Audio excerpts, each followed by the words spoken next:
Bonsoir à toutes et à tous. C'est la revanche du lieutenant. Christian Estrosi assure désormais qu'il roule pour lui, qu'il s'autorise la liberté de ton et l'ambition. Eh bien, nous allons voir jusqu'où va le maire de Nice sur la crise d'identité de l'UMP face au FN, sur l'islam et la République, sur les réponses à apporter face à la menace terroriste après les attentats de Copenhague. Karl Meus, rédacteur en chef au Figaro Magazine, s'interroge, lui, sur la carrière de Christian Estrosi. Il y voit un brin d'opportunisme. Vos questions, vos commentaires par SMS au 41 555 ou sur les réseaux sociaux avec le hashtag C'est politique. C'est parti.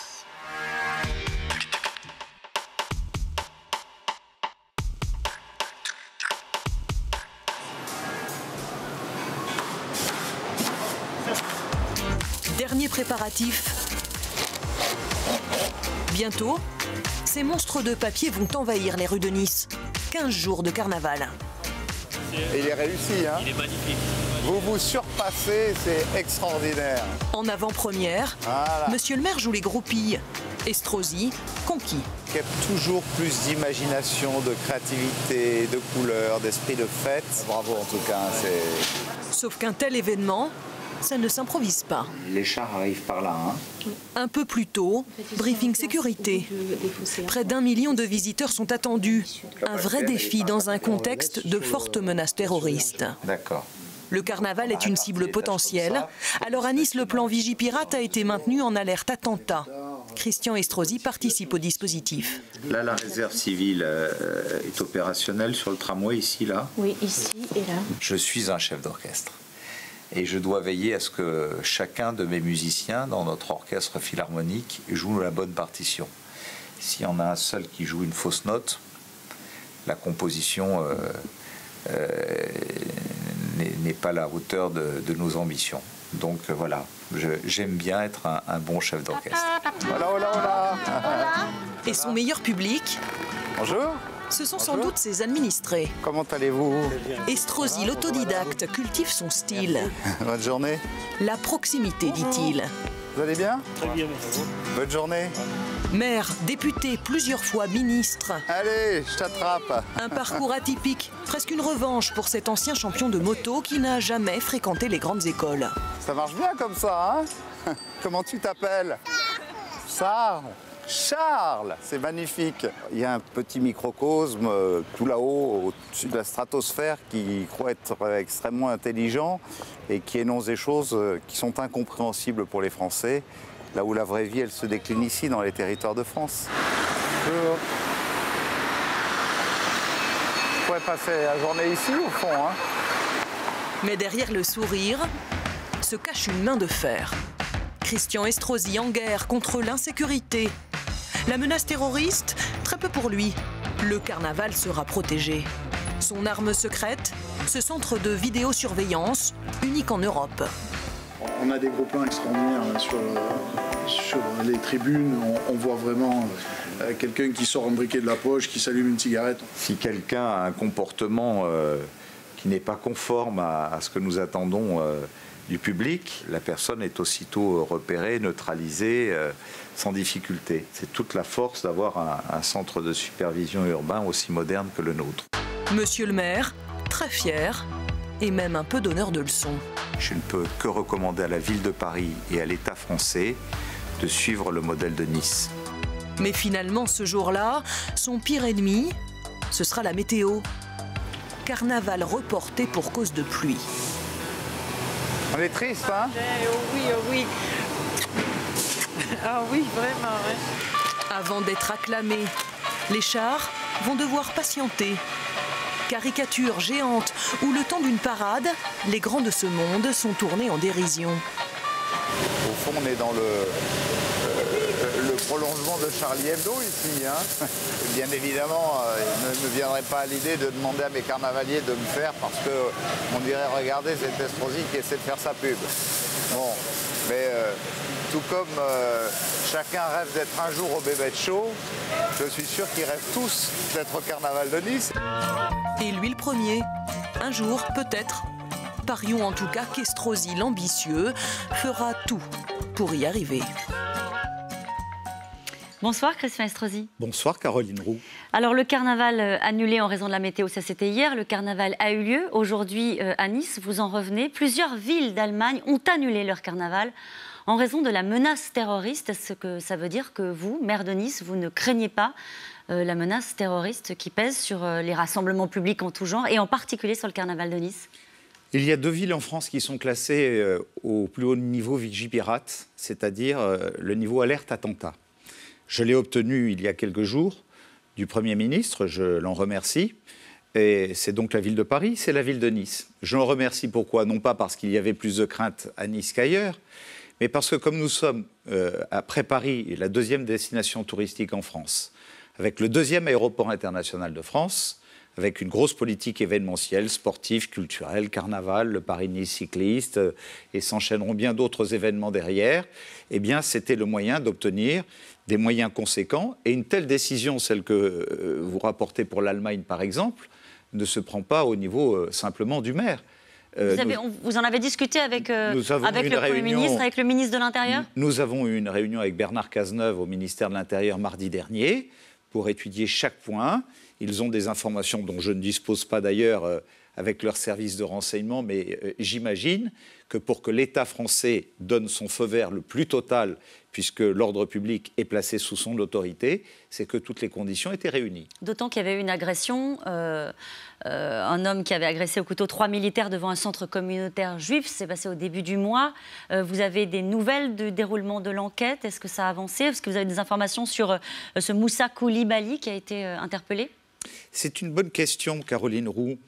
Bien évidemment, après les attentats du 7 janvier, que ce soit à Nice, qu'il y ait eu avec une arme blanche assez redoutable, quasiment une machette, ce Moussa Koulibaly, qui s'en soit pris à un des militaires qui nous ont été détachés, près de 300 militaires que j'héberge avec la ville de Nice, et qui était en faction avec 2 de ses camarades devant l'entrée du consistoire du culte israélite, bien évidemment, était un moment d'émotion extrêmement fort.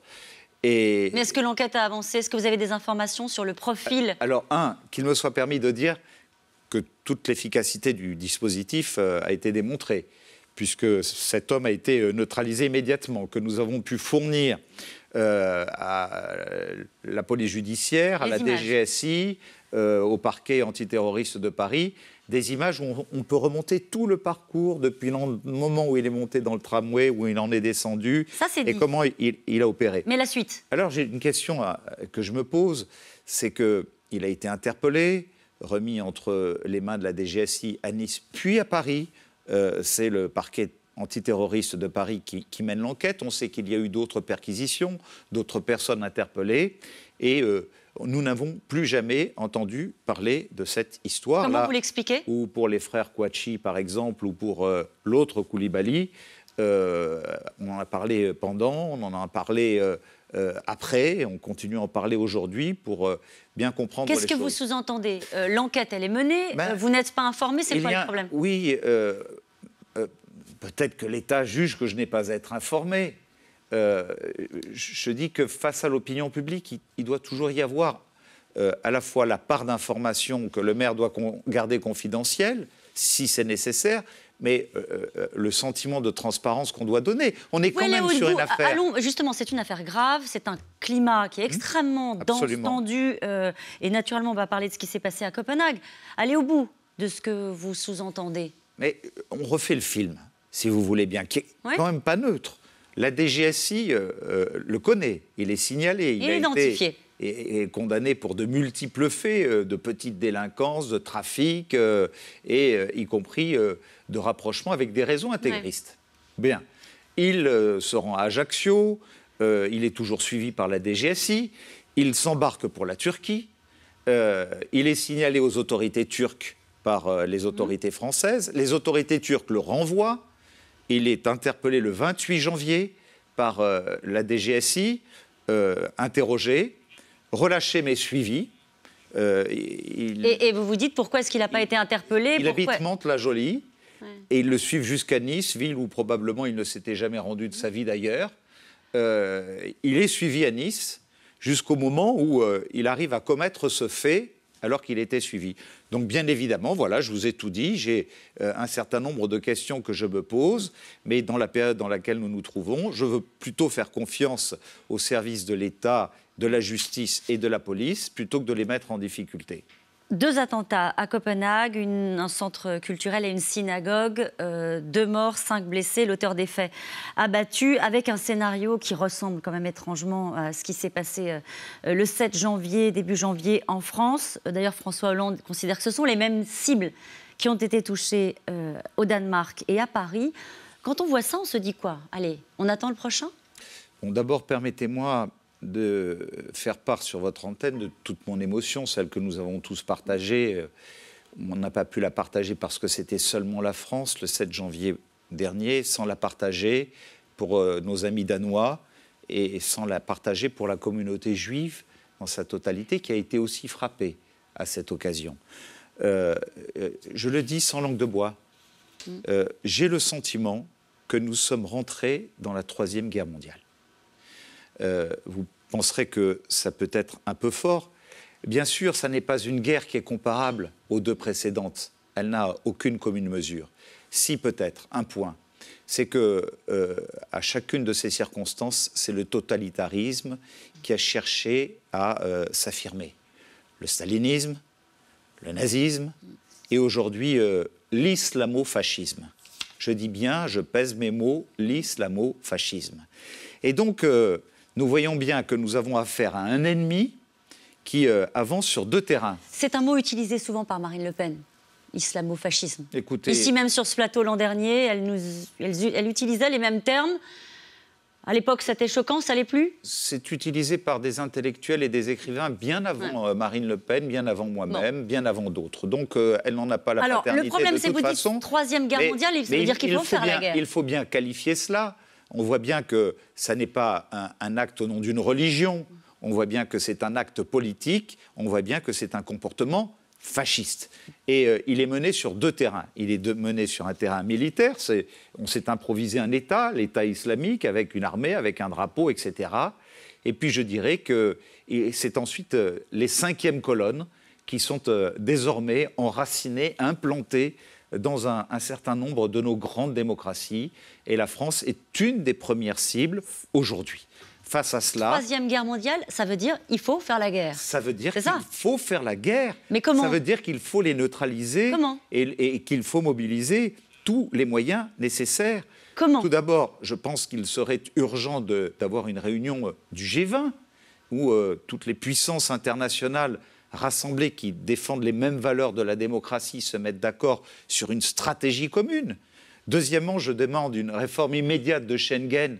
Je l'ai dit, aujourd'hui, il y a une perméabilité des frontières qui sont censées nous protéger à l'intérieur de l'Union européenne, à l'extérieur des frontières françaises. Ça n'est plus le cas. Ça veut dire que si nous ne révisons pas, et j'ai vu que M. Valls ne souhaitait pas qu'on révise les règles de Schengen qui pourtant remontent à 1995, on voit bien que ce à quoi nous sommes confrontés en 2015 n'a rien à voir. Qu'est-ce que ça changerait? Il est allé, on parle de Moussa Koulibaly, il était à Nice, il est allé à Paris. Je veux dire, qu'est-ce que ça changerait le fait de renforcer Schengen? Mais d'abord, il n'y a pas qu'un Moussa Koulibaly. Il y a des milliers d'étrangers en situation irrégulière, plus ceux qui sont chez nous. Mais je vous dis le 2e point. Et puis le 3e point, c'est à l'intérieur même de notre pays, prendre les dispositions nécessaires. Avec l'armée, avec la police? C'est déjà le cas. La police, les services, les collectivités locales. Je suis toujours surpris qu'on ne fasse pas plus appel d'ailleurs aux collectivités locales. Je suis le PDG d'une entreprise de 11 500 salariés qui pratique 163 métiers, techniques, la voirie, l'état civil, les services sociaux, la police municipale, le sport, la culture, c'est-à-dire autant de services où on a des indicateurs, où on a des voyants, où on peut alerter, où on peut coopérer, où on peut mutualiser avec des physionomistes. Et aujourd'hui, si vous saviez, Caroline Roux, avec le réseau de vidéosurveillance que vous avez vu tout à l'heure, le nombre d'individus que j'ai signalés avec des comportements qui ne pouvaient tromper personne, des scènes qui se déroulaient dans des caves, dans des garages, dans des lieux clandestins, dans des épiceries dites de nuit, etc. Comment est-ce que vous les identifiez? Est-ce que le risque, c'est pas de tomber dans l'excès inverse, délit de faciès, etc. On peut entendre ça aussi. Vous savez, quand on est en guerre, avec les menaces qui pèsent contre nous, avec nos amis journalistes qui ont disparu, nos policiers qui ont été froidement abattus, la communauté juive de France qui a été profondément touchée dans son intégrité. Ça n'est pas renoncer aux libertés, mais quand il y a une guerre, on prend des mesures d'exception. Et donc nous sommes dans une situation. Et d'ailleurs, le Premier ministre lui-même, qu'a-t-il fait? C'était le 13 janvier à l'Assemblée nationale. J'ai applaudi à deux mains. Vous étiez quelques-uns. D'accord, j'ai applaudi. Et sans doute, nous l'avons plus applaudi sur les bancs de droite qu'il n'a été applaudi sur les bancs de gauche. Qu'est-ce que vous avez applaudi en particulier? Mais j'ai applaudi un certain nombre de mesures qui consistaient à nous proposer de créer des quartiers spécifiques pour l'isolement dans les prisons, de donner des instructions au ministère de l'Intérieur sous 8 jours de pouvoir accéder à des réseaux Internet et de s'en donner tous les moyens nécessaires, de faire un seul fichier de toutes les personnes condamnées pour donc ils s'en sortent très bien. Apologie du terrorisme, de mettre plus de moyens matériels et humains. Christian Estrosi, ils s'en sortent très bien. C'est bien géré. Où sommes-nous aujourd'hui? Ça a été annoncé. J'attends toujours que soit inscrit 1 mois plus tard à l'ordre du jour de l'Assemblée nationale la mise en œuvre de ces mesures. Je ne vois rien venir. Et en même temps, nous avons fait des propositions. Nous, on a fait des propositions, on a adhéré et on a fait des propositions complémentaires. Rappelez-vous, il fallait l'unité nationale. Nous étions consultés, invités à l'Élysée. Maintenant, où est la consultation? Où est-ce qu'on continue à se parler avec les formations politiques traditionnelles? Nous avons proposé de créer un fichier des individus soupçonnés de radicalisation, d'assouplir les modalités d'action des renseignements. Tout ça n'a pas été... voilà. Lorsque je propose pour Koulibaly, parce que pour Moussa Koulibaly à Nice, on vous dit quoi? On vous dit mais oui, mais on ne pouvait pas le neutraliser. Ah bon, et pourquoi on ne pouvait pas le neutraliser? On ne pouvait pas le neutraliser parce que vous comprenez, il n'est pas allé en Syrie. Donc il n'est pas allé faire le djihad, puisqu'il s'est arrêté en Turquie. Et lorsqu'on l'interroge, il nous dit oui, mais je suis allé faire du tourisme en Turquie. Mon œil. Eh bien, c'est vrai que dans notre droit pénal, il y a un vide aujourd'hui. Il y a un vide. Et vous demandez à ce qu'il soit comblé. Il y a une solution. Alors, tout ça, il y a une solution. J'ai déposé une proposition de loi. Oui. J'en ai pour une demi-seconde. Une proposition de loi dans laquelle je propose que chaque fois qu'on surprend quelqu'un, et c'est le cas de ce barbare, est surpris en train de communiquer par des réseaux sociaux avec des gens qui sont en relation avec tout mouvement terroriste ou quelque djihad que ce soit, que ça constitue un délit pour pouvoir le mettre à l'isolement et le neutraliser. On a les moyens de combler ce vide juridique et de faire en sorte que les centaines de Koulibaly qu'il y a dans notre pays puissent être neutralisés. Pourquoi ne le fait-on pas? Ça, c'est un discours de fermeté que vous portez vous personnellement, que porte aussi l'UMP. Il y en a une autre qui incarne cette fermeté vis-à-vis de l'islam radical et vis-à-vis de la situation qu'on est en train de traverser en ce moment, c'est Marine Le Pen. Marine Le Pen qui compte sur les départementales pour étendre son influence sur le terrain. Son objectif, présenter le plus grand nombre de candidats pour engranger des élus, densifier son maillage territorial, comme on dit. Dans ses projections, elle mise même sur 4 départements qui basculeraient aux mains du front. Ce matin, c'est en Saône-et-Loire qu'elle a lancé la campagne. Magali Lacrose, Arnaud Foira. L'avenir de notre pays, il se joue maintenant tous les jours. Tous les jours, convaincre. Tous les jours, faire preuve de lucidité. Toutes les élections, se déplacer pour aller voter, pour pouvoir bousculer la classe UMPS en place, pour pouvoir mettre en place le vrai choix qui serait cette nouvelle bipolarisation, FN d'un côté, UMPS de l'autre. Car l'UMPS n'a jamais été aussi vivante qu'aujourd'hui. Vous l'avez vu lors de la dernière élection du Doubs. Regardez-moi ça. C'est quand même pas merveilleux. Alors, ni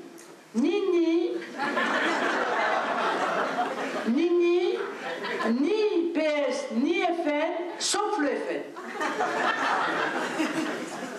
C'est moins plus, quoi.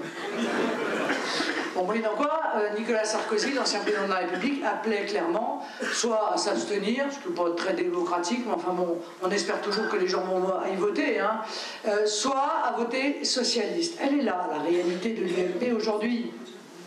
Elle est là, la réalité de l'UMP aujourd'hui. L'UMP aujourd'hui est associée avec l'UDI. Non mais, regardez ce qu'est devenu l'UDI. Le parti le plus immigrationniste qui soit, je pense qu'ils sont encore plus immigrationnistes que les socialistes. Eh bien, l'UMP est associé avec l'UDI. Et ils se présenteront partout avec l'UDI. Il n'y a plus rien à attendre de ce parti. Je l'avais dit il y a plusieurs mois, il a la mérule. C'est fini, c'est plus sauvable. Avant, c'était la guerre des chefs, il y avait 2 chefs qui se bagarraient. Maintenant, il y en a 8. Xavier Bertrand, Le Maire, NKM, Juppé, Sarko. Je dois en oublier, ils vont m'en vouloir. C'est terminé, il n'y a plus rien à attendre. C'est fini. Clairement, elle essuie ses escarpins sur l'UMP. Hein. Elle s'en donne à cœur joie, Marine Le Pen, vis-à-vis de l'UMP. Elle considère que l'UMP n'est plus sauvable. Écoutez, je pense que quand on a la prétention d'exercer les plus hautes responsabilités de l'État, on ne se comporte pas en chansonnier, à essayer de faire rire toutes les 3 phrases sur la classe politique. Une grande démocratie, ça doit vivre avec des formations de gouvernement, avec des hommes et des femmes qui doivent avoir de la hauteur, à gauche, à droite. C'est tellement facile dans la situation dans laquelle c'est facile, Christian Estrosi, mais ça marche. Vous voulez que je vous montre ce sondage du JDD, vous l'avez vu. En souhaite victoire, c'est important. Souhaite victoire. 29% des Français souhaitent le succès du FN aux élections départementales. Alors peut-être fait-elle la chansonnière, comme vous dites, mais ça parle, y compris à votre électorat. Comment est-ce que l'UMP doit répondre à cette poussée du Front National? Et pardonnez-moi, j'en termine avec cette phrase signée Alain Juppé. Nous n'arrivons pas à endiguer ce flux du FN. C'est un constat d'échec. C'est un constat de la part d'Alain Juppé. Moi, il a tort ? Je vous ferai... Non mais... Vous savez, nous avons vécu des épreuves, et vous savez à quel point, en plus, Caroline Roux, reconnaissez-le, je n'ai pas partagé l'aventure de l'UMP de ces dernières années. Vous le savez. Vous le savez que entre les bagarres des uns contre les autres, les clans, les quotas, les courants, j'ai préféré garder de la hauteur parce que tout ça m'a rendu très malheureux. Quand vous appartenez à une formation politique dont vous avez le sentiment qu'il y a plus une guerre des égos que la volonté de défendre l'intérêt général, on a perdu les élections présidentielles. Il y a un moment où il faut savoir en tirer toutes les conséquences. Ça, c'est à Nicolas Sarkozy. Et aujourd'hui, je le dis, non, mais je n'ai pas besoin de le dire à Nicolas Sarkozy, il sait en tirer les conséquences, comme d'autres, heureusement, parce qu'il y a un certain nombre d'hommes et de femmes d'État qui, dans notre formation politique, comme chez les centristes, sont capables d'en tirer les conséquences. La question, elle est toute simple. Comment vous faites ? Je l'ai dit au printemps dernier, l'UMP était mort. C'est fini. C'était fini. J'ai dit, on a une seule toute petite chance. C'est qu'à l'automne prochain, lorsque on va tenter d'élire ce qu'on a échoué il y a 2 ans, un vrai président avec une vraie légitimité à la tête de notre formation politique, on soit capable de tout transformer, de tout changer, de ne plus être une vieille formation politique comme l'est le Parti socialiste, comme l'est l'UMP, comme l'est même le Front National, parce que vous... Non mais tout changer pourquoi ? Tout changer pourquoi ? Qu'est-ce que c'est ? Quel est le rapport avec ma question ? Si le modèle d'une formation politique moderne, c'est un pouvoir autocratique qu'on se transmet de père en fille et ainsi de suite, sans que personne d'autre que le chef ait le droit à la parole, je pense que ça n'incarne pas vraiment l'avenir. Mais il faut reconnaître une chose, c'est que parce que nous avons déçu pour partie. Nous avons déçu pour partie. Je comprends ceux qui ont eu besoin d'aller s'exprimer autrement, sans doute par un coup de colère, pour nous envoyer un message. Ce message, il faut qu'on sache l'entendre. Mais je vous parle Front National et vous me répondez organisation de l'UMP. Est-ce que vous pensez que c'est vraiment ça le sujet ? Mais oui, mais oui, parce qu'aujourd'hui, nous voyons un premier Conseil national où une ligne politique globale s'est dégagée, où l'ensemble des anciens premiers ministres ont pu s'exprimer. Il y a quelques mois de cela, on n'imaginait même pas qu'on arrive déjà à ça. C'est une première étape. Personnellement, je l'ai dit au Conseil national, je regrette une chose, c'est que nous ne soyons pas allés plus vite. On avait dit pendant la campagne, et c'est pour ça que Nicolas Sarkozy avait dit. J'ai accompagné, non mais j'ai fait le choix d'accompagner Nicolas Sarkozy dans cette campagne sur un engagement clair de transformer l'UMP en une grande formation politique moderne tout de suite. Bon, il se trouve que ça fait déjà 3 mois qu'on se réunit pour regarder les statuts. Aujourd'hui, nous serions en ordre de marche pour les prochaines échéances avec un vrai projet et un nouveau rassemblement, ça ne serait pas plus mal. C'est vous qui avez fait la une de Valeurs Actuelles ou pas? Je vous la montre. Vous l'avez vue ou pas? Valeurs Actuelles qui est plutôt en général assez favorable avec Nicolas Sarkozy. On se réveille. Vous êtes d'accord avec ça? Qu'est-ce que je suis en train de vous dire? Bon, ben voilà, c'est vous qui avez fait la une. Non, vous l'avez soufflé. C'est pas moi qui ai fait la une. Alors, ce qui est très étonnant, je vous parle Front National, quand même, et vous me répondez architecture, organisation de la maison. Sur la ligne, sur le fond, on sent bien que cette famille politique, elle est coupée en deux. J'ai pas entendu du Front National, tel que vous l'avez présenté là, un seul mot sur l'avenir du pays, sur les solutions économiques, sur les solutions sociales, sur les solutions sécuritaires. Vous savez ce que j'ai en face de moi au Conseil municipal de Nice, avec comme leader du Front National, Madame Arnautu, députée européen, si proche de Marine Le Pen. J'ai le FNPS. J'ai le FNPS en face de moi. Ils sont ensemble opposés à tout ce que je propose. Tenez, pour la lutte contre le terrorisme, j'ai pris des mesures spécifiques. Financer l'hébergement de 300 militaires. Le Front National n'y a pas adhéré. J'ai proposé que l'on installe 50 caméras de vidéosurveillance de plus. Le Front National n'y a pas adhéré. J'ai proposé que nous puissions expulser les épiceries de nuit où il y a des troubles à l'ordre public et où nous savons que ce sont des foyers d'intégrisme. C'est ça dont vous parlez. Madame Arnautu, si proche de Madame Le Pen, n'y a pas adhéré. Alors, eh bien, je voudrais que les Français le sachent et je voudrais qu'ils sachent autre chose.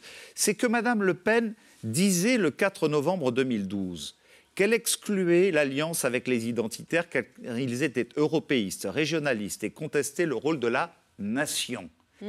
Je suis étonné qu'il y ait près de 10 000 papiers qui expliquent aujourd'hui que Mme Le Pen serait banalisée et qu'il n'y en ait pas un seul qui explique qu'aujourd'hui, pour ces élections départementales, elle a fait des alliances. Vous savez, il y a 2 candidats par circonscription départementale avec le bloc identitaire. Vous savez ce que c'est le bloc identitaire?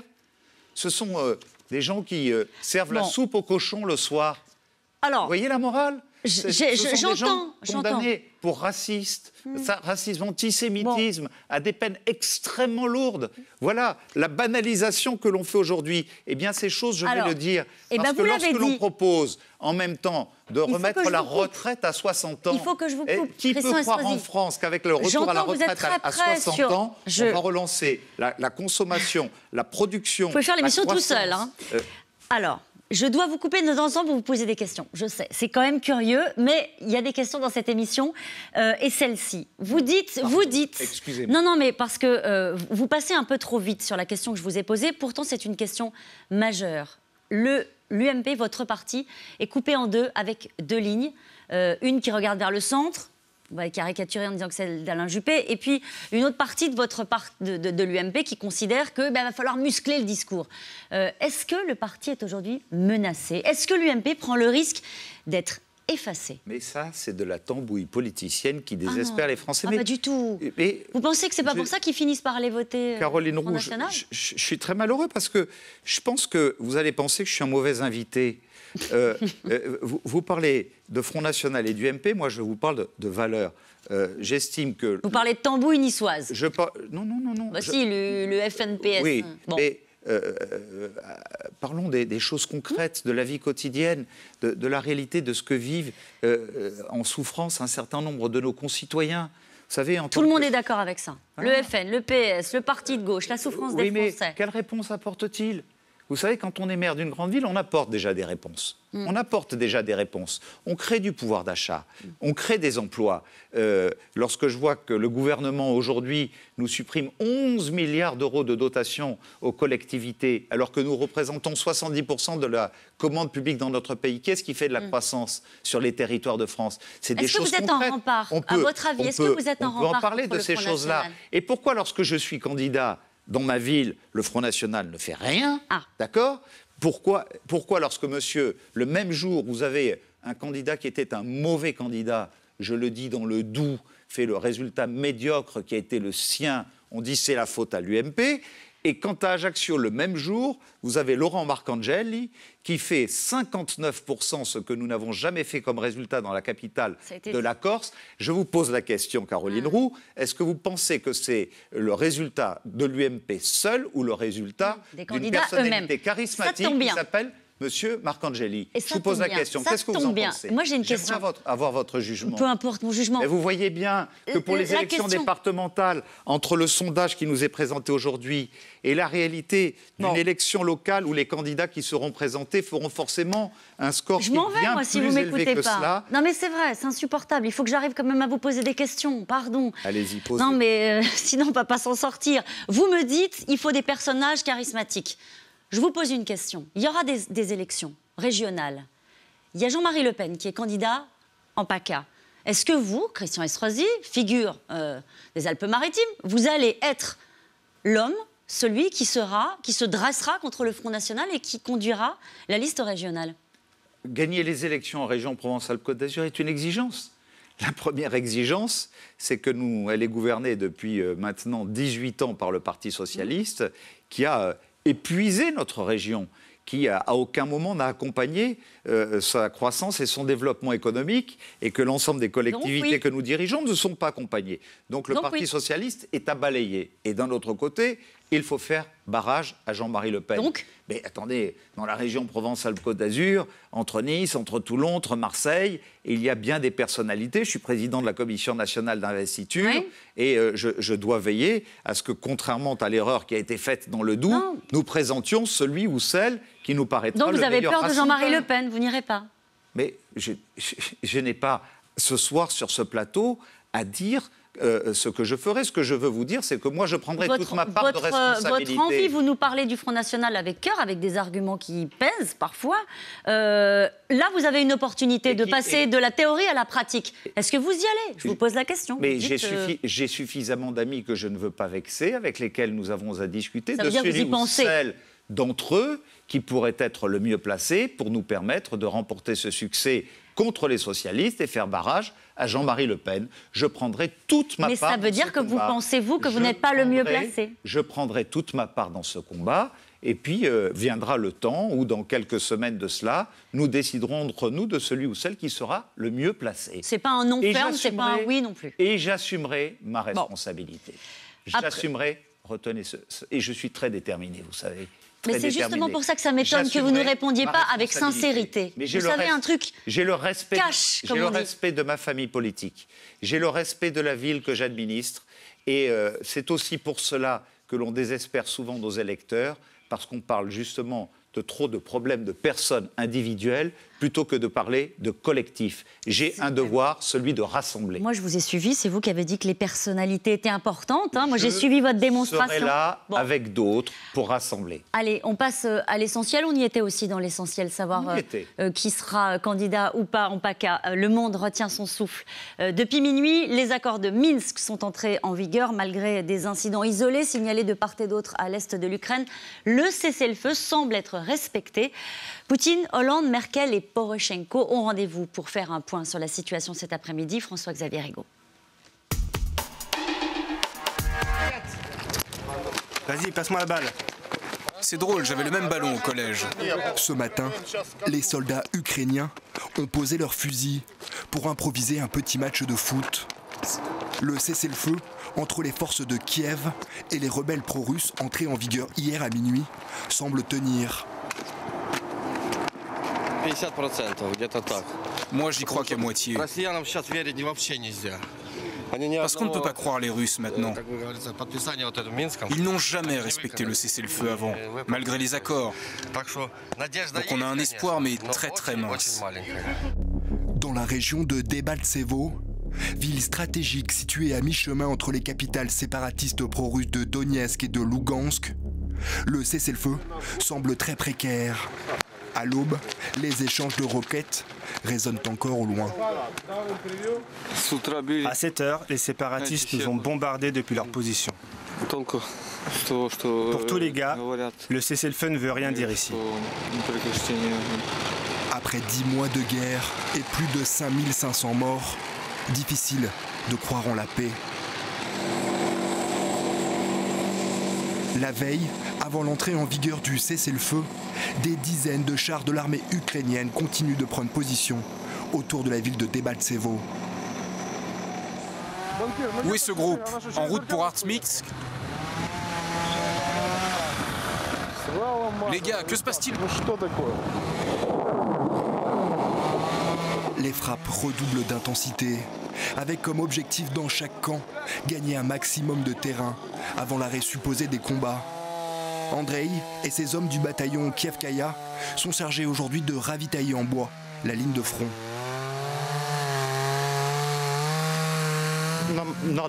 On doit rester ici. Qu'on nous demande de rester ou de partir, ça ne changera rien. On doit rester ici parce qu'on ne veut pas que cette guerre arrive près de chez nous. Je vois comme les gens vivent sous les tirs et je ne veux pas que cela arrive à ma famille. Ici, on dit que chaque accord passé avec les Russes ne vaut même pas le prix de la feuille sur laquelle on le signe. C'est pourquoi je ne crois pas un instant qu'ils respecteront le cessez-le-feu. Depuis minuit et l'entrée en vigueur des accords de Minsk, 2 civils auraient déjà perdu la vie dans l'est de l'Ukraine. Alors on verra si ce cessez-le-feu tient sur la durée. On a vu un nouveau François Hollande dans cette séquence diplomatique? D'abord, cette séquence diplomatique, elle arrive tard. Elle arrive. Est-ce que c'est François Hollande qui en est à l'initiative? Chacun sait que tel n'est pas le cas. Je dis même qu'il mène une politique diplomatique tout à fait incompréhensible. Pourquoi? C'est curieux, en quoi c'est incompréhensible? Rappelez-vous quand même ce qui s'est passé entre la Russie et la Géorgie. Ça s'est réglé en 24 heures. La Russie est une grande puissance amie. Je dis bien amie, alliée de la France depuis si longtemps, de toutes les guerres avec nous. Je pense que dès le premier jour, la France avait une responsabilité historique d'engager le dialogue et sans doute les choses auraient pu être réglées tout de suite. On a dit sanctions. On a dit on ne va pas livrer 2 Mistral. C'est quelque chose, ils ont été commandés lorsque j'étais ministre de l'Industrie. Ils ont sauvé plus de 600 emplois à la DCN à Brest. Ils sont aujourd'hui payés, financés, etc. Et dans le même temps, aujourd'hui, parce que M. Obama a menacé de donner des armes, Mme Merkel a pris l'initiative, M. Hollande, 6 mois, 7 mois, 8 mois plus tard, a suivi. Bon, tant mieux. Il est là, je préfère qu'il soit là. Vous considérez que c'est une diplomatie à la remorque de celle de l'Allemagne? Mais je voudrais... Non mais, pardon, vous considérez que c'est une diplomatie... Oui, totalement. Il n'y a pas de couple franco-allemand qui marcherait de concert? Ce couple franco-allemand, on l'a vu avec De Gaulle, on l'a vu avec Pompidou, on l'a vu avec Giscard, on l'a vu avec Mitterrand, on l'a vu avec Chirac, on l'a vu avec Sarkozy. Franchement, et pas avec Hollande? Il avait bien mal démarré, vous en êtes des témoins assez avisés depuis le début de ce mandat. Aujourd'hui, on voit bien qu'il essaie de se raccrocher aux branches. Mais je pose dans le domaine de la diplomatie, qui dépasse quand même tout cela, la guerre dont je parlais tout à l'heure, contre l'islamo-fascisme, il se trouve que tout le monde est d'accord aujourd'hui pour qu'on mène cette guerre globale. Et quand je parle de guerre globale, je dis il y a à lutter contre le Hamas qui aujourd'hui menace Israël. Nous avons à mener la guerre contre Daesh, contre le djihad. Ça veut dire quoi, pardon, mener la guerre contre Daesh? Barack Obama a fait voter une résolution au Congrès qui lui permet d'envoyer des troupes au sol. Est-ce qu'il faudrait que la France accompagne une décision comme celle-ci? Mais quand la France fait des reproches à Israël, plutôt que de les soutenir dans leur guerre contre le terrorisme qui s'appelle le Hamas, qui sont des alliés du djihad. Lorsque nous querellons sur des affaires économiques avec la Russie, alors que la Russie est un grand partenaire qui aime la France, qui nous a permis de faire ce partenariat entre Renault et Avtovaz, qui a acheté l'industrie nucléaire française. Vous passez de la Russie à Daesh, je suis perdu. Civil. J'ai le droit de dire quand je suis perdu. Vous êtes perdu parce qu'il y a un dénominateur commun. À un moment, toutes ces grandes puissances doivent se retrouver pour mener cette guerre et la gagner contre l'islamo-fascisme. Et aujourd'hui, quelle est la seule nation qui dit oui avec tout le monde, sauf avec Bachar el-Assad? Laquelle? C'est la France. C'est la seule qui se distingue. Donc nous voyons aussi cette incompréhension. Je prends un troisième exemple. Non. On refuse sur l'armement, parce qu'on a quand même vendu des Rafales à l'Égypte. Bon, c'est formidable, je suis très content pour Dassault, Aviation, les emplois, les sous-traitants, etc. Mais enfin, l'Égypte, c'est quand même pas un pays qui est stabilisé, qui vous dit que demain, nous n'aurons pas certains qui prendront le pouvoir et qui utiliseront ces rafales de nouveau contre nous. Et lorsque j'entends en même temps M. Hollande qui dit après l'Égypte, je vais en proposer au Qatar. C'est-à-dire qu'on refuse de livrer à M. Poutine de Mistral, mais on propose de vendre au Qatar, dont on sait qu'ils ont quelques liens avec l'État islamiste, des rafales. Il y a quelque chose que je ne comprends pas dans la diplomatie française présidée par M. Hollande. Eh bien, vous savez quoi, Karl Meeus, il y a quelque chose qu'il ne comprend pas non plus. C'est la façon dont vous avez construit votre carrière politique. Karl. Bonsoir, Christian Estrosi. Oui, je reviens sur le terrain français. En fait, quand on regarde votre parcours politique, on est frappé par une chose, c'est qu'au fond, vous ne terminez pas toujours vos mandats, les mandats pour lesquels vous avez été élu. Je vous propose on remonte pas trop loin, on remonte jusqu'en 2003. Donc c'est l'époque où vous êtes élu président du Conseil général. On va le voir sur cette petite animation. Et vous êtes en même temps député depuis un petit moment. En 2007, donc vous êtes réélu député. Et là, bon, évidemment, Nicolas Sarkozy vient d'arriver, vous rentrez au gouvernement, donc vous n'avez pas le temps de siéger à l'Assemblée nationale. En 2008, là, vous vous faites élire à la mairie de Nice, donc vous abandonnez le Conseil général que vous aviez présidé depuis 2003, donc là, vous ne terminez pas. 2008, vous profitez du fait que vous sortez du gouvernement pour revenir à l'Assemblée nationale. Alors là, on se dit, très bien, vous allez exercer votre mandat de député jusqu'au bout. Ben non, finalement, en 2009, vous revenez au gouvernement. Donc vous abandonnez là votre siège de député, c'est normal. Ensuite arrivent les élections de 2012, présidentielles, législatives. Vous redevenez député et en 2014, c'est votre réélection à la mairie de Nice. Et alors Caroline Roux vous l'a demandé, votre réélection bien sûr. En 2015, ça peut être la région PACA, donc vous abandonneriez de nouveau peut-être la ville de Nice si jamais vous étiez candidat à la présidence. Pourquoi vous faites de la politique fiction là parce que vous n'avez pas dit non à Caroline Roux. Donc je dis, quand on ne dit pas non, c'est qu'au fond, c'est qu'il y a peut-être une ambiguïté. Sur tout ce film, c'est vrai que c'est facile de dire non. Karl Meeus, sur tout ce film, vous avez de véritables lacunes. D'abord, vous omettez que lorsqu'on est élu député, désormais, il y a une loi qui fait que lorsque l'on rentre au gouvernement ou que l'on en ressort, on redevient automatiquement député. Donc ça veut dire que le mandat... C'est pas ça le sujet du coup. Le sujet, c'est de dire si vous êtes élu député, on peut imaginer que vous allez faire tout le mandat. Ensuite... Quand vous quittez le gouvernement en 2008, vous redevenez député. C'est normal, ça. Ah bah vous voyez, c'est difficile aussi qu'on ne peut pas en placer une. Moi, je sais une chose. C'est que, contrairement à tant de départements du Sud-Est, et d'autres départements de France.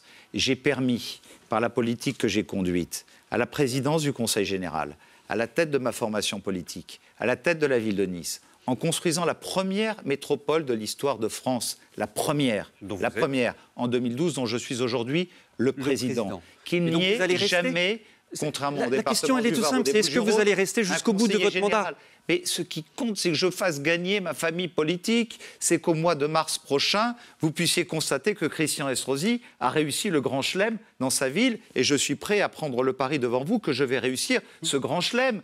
Ce qui compte dans la vie politique, c'est les combats qu'on livre. Oui. Ce n'est pas les combats qu'on ne livre pas. Vous n'avez aucune chance de gagner un combat que vous ne livrez pas. Ne vous méprenez pas sur mon pot. L'idée, c'est garanti. Vous avez justement vous menez le combat de la ville de Nice. Vous montrez ici la plus belle photo qui soit de la métamorphose que j'ai fait de cette cité. Et si j'y suis arrivé, c'est parce que donc vous allez rester. J'ai ma succession, un ami Éric Ciotti à la présidence du Conseil général des Alpes-Maritimes, qui m'a aidé à faire ces réalisations. Ces réalisations dont vous êtes fier, et tant mieux pour vous. Tellement que je sois comme Madame Irma, lire dans la boule de glace, de cristal, ce qui se décidera dans les semaines et dans les mois qui viennent. Ce que je veux vous demander, c'est est-ce que vous ne pensez pas que les Français aujourd'hui veulent des hommes politiques qui vont jusqu'au bout de leur mandat. C'est-à-dire que quand vous avez été élu maire de Nice, vous avez dit je me consacrerai uniquement à Nice. Donc la question là, vous êtes réélu en 2014, est-ce que vous irez au bout de ce mandat? C'est tout simple. Et je me consacrerai à Nice. Et en même temps, je vais vous dire une chose. Puisque vous parlez des citoyens, des électeurs. Tout à fait. Ouais. Je vous pose la question, j'ai fait 22 élections. Est-ce qu'ils m'ont fait des fous une seule fois? C'est parce que j'ai toujours été l'homme de la parole. Ils vous en veulent pas. Donné, qui s'est toujours transformé en parole reçue. Et le drame de la politique dans notre pays, c'est que si les hommes et les femmes politiques sont discrédités, c'est parce qu'ils ne sont pas capables, après avoir donné une parole, de faire en sorte qu'elle soit respectée. Autre sujet, à un moment, vous avez dit que vous pourriez être candidat à la primaire UMP de 2016. Vous aviez dit, sauf si Nicolas Sarkozy se présentait. J'y répondrai plus aisément, voyez-vous. Aujourd'hui, plus aisément à cette question. Pour vous dire d'abord que j'ai annoncé cela au printemps dernier, c'était avant les élections de l'UMP. Nous aurons des primaires et c'est une exigence que nous ayons des primaires. Primaires ouvertes. Lorsque je vois certains dans ma formation politique qui aujourd'hui disent voilà, il faut l'union, etc. Bien sûr, je suis convaincu que vous n'inviterez jamais sur votre plateau qui que ce soit qui vous dise on veut la division. Tout le monde vous dira. Ah si, on adorerait l'avoir en plateau celui-là. Oui, mais vous l'entendrez jamais. Donc, comme Alain Juppé qui. Non, ce qu'on aimerait, c'est avoir quelqu'un qui nous dise. Bien évidemment qu'il faut faire l'union. Mais l'union, c'est quoi qui fera l'union? Attendez, on était sur la candidature. Primaires. Ce qu'on voudrait, c'est. On a invité quelqu'un sur un plateau pour qu'il nous dise est-ce que je suis candidat, oui ou non? Les élections primaires. Bon. Mais avant les élections primaires, il faut parler du fond. Il faut parler des réformes, il faut parler... Ça, vous en avez parlé, Caroline, tout à l'heure, la réforme de l'UMP. Oui, enfin, si.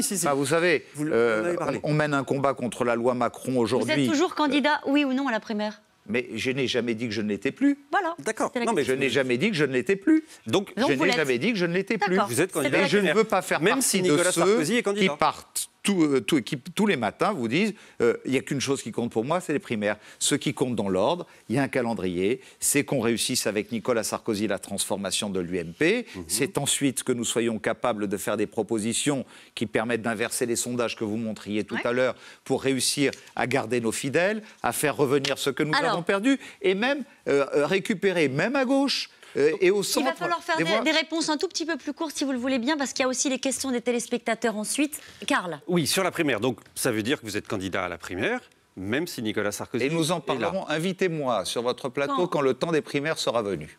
Ah bon, on y est là. Bah, on y est quasiment. Non, parce qu'en parler aujourd'hui, ce serait être désagréable avec la vie politique de notre pays, avec nos électeurs, qui aujourd'hui attendent qu'on parle des réformes, des structures. Qu'est-ce qui a changé pour vous sur Nicolas Sarkozy? J'ai noté tout à l'heure, vous avez ciblé le Qatar. Certains au sein de l'UMP ciblent le Qatar. Tout le monde sait que Nicolas Sarkozy est assez proche de certains dirigeants du Qatar. Souvent, quand ses amis à l'UMP ciblent le Qatar, c'est pas innocent. Là, vous dites, je suis candidat à la primaire, vous ne mettez plus, sauf si Nicolas l'est. Il y a un éloignement avec Nicolas Sarkozy. Je sais que pendant... C'est intéressant, ça, de faire le clair là-dessus. D'abord, mon amitié et ma loyauté à son égard ne se sont jamais démenties. Oh, vous avez soutenu Fillon quand même pendant la présidence de l'UMP? Oui. Bah, c'est pas un signe d'amitié énorme. Fillon, il se détachait de Sarkozy à ce moment-là. C'était pas un ami personnel. C'était simplement celui qui, sur le fond, parce que nous avons ensemble un héritage gaulliste en partage, me paraissait, dans ce duel entre Jean-François Copé, le mieux porter les idées. Qu'est-ce que vous voulez? J'avais que 2 offres possibles. Donc j'ai fait celle-là. Mais dès le lendemain, j'ai pris mes distances avec tout ça. Et ça n'est pas pour ça que je suis aujourd'hui engagé aux côtés de Nicolas Sarkozy pour le redressement de l'UMP. Je l'accompagnerai. Je ne sais pas ce que sont ses intentions. Je n'en sais rien. D'accord? Je n'en sais rien. Et le moment venu, je verrai entre ce que j'ai à proposer, par exemple, je veux un code du travail en 100 mesures, en 100 pages, là où vous en avez 3400 aujourd'hui. Le débat sur le fond, c'est ça. Sur les charges, sur la fiscalité, sur la compétitivité, sur la politique d'innovation. J'ai eu des désaccords avec Nicolas Sarkozy, avec Christine Lagarde, avec François Fillon sur la politique d'innovation. Lorsque j'étais ministre de l'Industrie, c'est des sujets qu'on va mettre sur la table, on va en parler. Si effectivement, à un moment, on est à fond d'accord ensemble sur le même projet, il n'y a pas de raison qu'on aille Vous pouvez répondre par oui ou par non. l'autre. Vous pouvez répondre par oui ou par non, une question. Allez. On tente celle-ci. Sarkozy, il a perdu la main aujourd'hui? Non, aujourd'hui, il rassemble sa famille politique. J'attends simplement que nous donnions un petit coup d'accélérateur sur la transformation de l'UMP. Juste une dernière, sur le Qatar, ce n'était pas une pique contre Nicolas Sarkozy? Absolument pas. Absolument Merci pas. beaucoup, je le Karl. garantis, je le promets. Et c'était une pique à François Hollande et à personne d'autre. Eh bien, c'est noté. Nous passons maintenant aux questions, aux photos d'actualité de la semaine. Alors ça, ce sera l'actualité de la semaine prochaine, sans doute. L'islam, il y aura un grand débat organisé par le gouvernement sur l'islam, des consultations qui vont avoir lieu, organisées par le ministre de l'Intérieur. Le Premier ministre a expliqué la semaine dernière au Sénat qu'il était hors de question désormais de laisser financer les mosquées par des puissances étrangères. Est-ce que vous soutenez cette démarche du Premier ministre? Il serait temps. Il serait temps. En tout cas, sachez que chez moi, il y a eu plusieurs tentatives. Et que Tentatives de quoi? De financement par des puissances étrangères de mosquées. d'accord, et que systématiquement, j'ai pris des déclarations d'utilité publique pour empêcher que cela puisse se faire.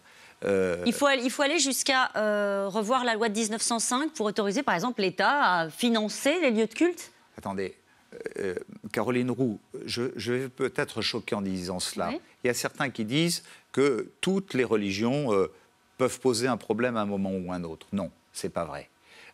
Les chrétiens ne posent pas de problème. La religion juive ne pose pas de problème. Il y a un vrai problème posé par l'islam. Alors, il n'y a pas à faire de bouc émissaire. Vous savez, il serait temps un peu qu'on arrête d'avoir peur de se faire traiter d'islamophobe, de raciste. C'est dur ce que vous êtes en train de dire pour les millions de Français qui sont musulmans et qui n'ont pas l'impression de poser des problèmes au pays. Et que j'aime et que je respecte, mais je leur demande de prendre leur part de responsabilité. Ça commence à se faire un peu depuis le 7 janvier dernier. Mais il y a de grands intellectuels chez eux. Il y a des imams de qualité chez eux. Il y a des responsables associatifs chez eux.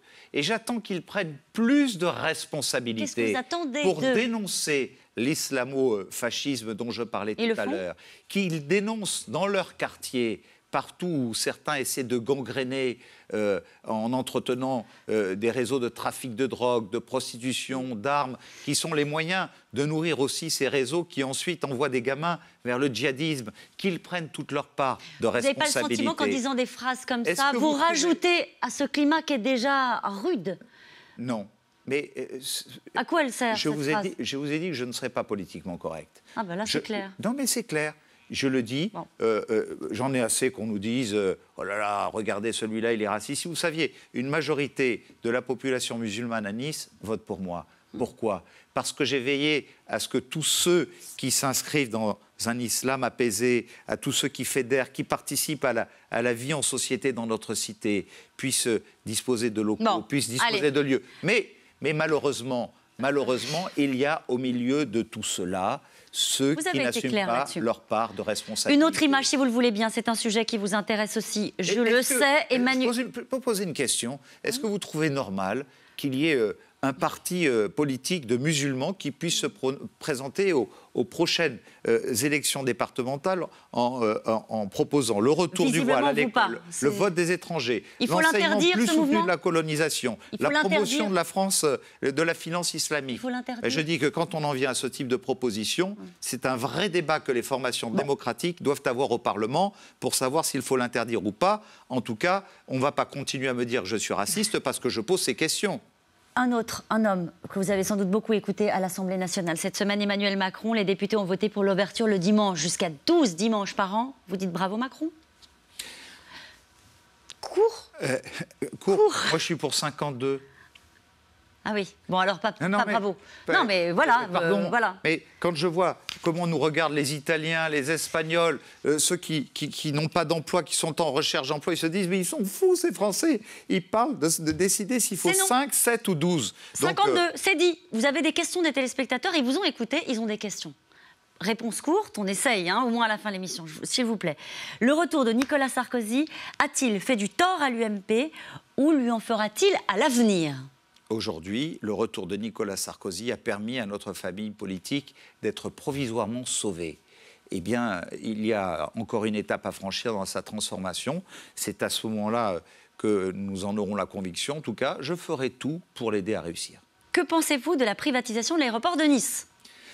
Chacun sait que j'ai lancé une consultation référendaire qui se tiendra jeudi 19 février. On a les affiches, c'est une campagne contre... à 21h.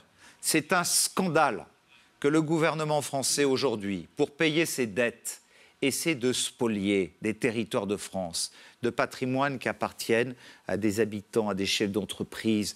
Aujourd'hui, si nous sommes passés de 8,5 millions à 11 600 000 passagers, si nous sommes arrivés de 80 à 110 destinations dans le monde pour en faire la deuxième plateforme aéroportuaire internationale de France, c'est parce que ce sont les collectivités, donc les contribuables locaux qui ont investi sur une dynamique locale. Et demain, on va proposer à des Chinois, à des pays venant des Émirats, comme on l'a fait avec les Chinois à Toulouse de s'emparer du patrimoine qui appartient aux Français. Le problème, c'est les Chinois ou le problème, c'est le patrimoine? Mais le problème, c'est de rester maître de la gestion de nos actifs stratégiques. Vous savez qu'aux États-Unis, jamais les Américains n'ont accepté de privatiser un seul aéroport parce qu'ils savent ce qu'il peut leur en coûter. C'est non, et on l'a vu. Bien évidemment. Armer la police municipale, est-ce la bonne solution? La droite a supprimé la police de proximité dans les zones sensibles. Je dispose de la première police municipale de France, 380 policiers armés, en armes létales, en armes non létales, qui aujourd'hui font plus de 3000 flagrants délits par an, c'est-à-dire quasiment plus que la police nationale, dans une convention avec la police nationale où ils travaillent en équipe. Donc c'est possible et ça se passe. Et ça se passe bien. Et lorsque je vois que pour la première fois, après les attentats terroristes, ce sont des maires de gauche, comme le maire de Sarcelles, par exemple, qui demandent à armer leur police municipale, on voit que le modèle qu'on dénonçait il y a quelques années, finalement, n'est pas si mauvais que cela. Avez-vous déjà envisagé de devenir président de la République?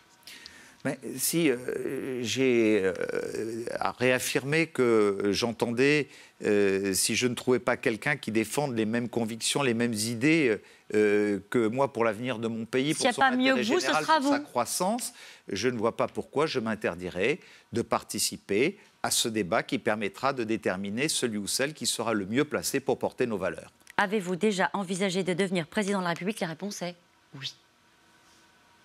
C'est moi qui le dis, c'est pas vous. Hein. J'aime bien que ce soit vous qui le disiez. Allez, ne faudrait-il pas renoncer à l'UMP et fonder un nouveau parti en repartant de zéro? En partant de zéro, non, parce que nous avons une base, des racines importantes qui sont fondées d'abord sur le gaullisme. Une grande partie de l'UMP, nous le savons, c'est l'héritage du RPR, c'est l'héritage des valeurs du général de Gaulle dans lesquelles je me retrouve. Oui, mais est-ce qu'on peut encore sauver cette UMP-là? C'est sans doute ça que... Et il y a un nouveau modèle à reconstruire, mais sans autant perdre les piliers fondateurs qui ont été les nôtres sur les valeurs que nous continuons à défendre aujourd'hui. Quelle part dans le financement de la ville occupent les oligarques russes installés à Nice?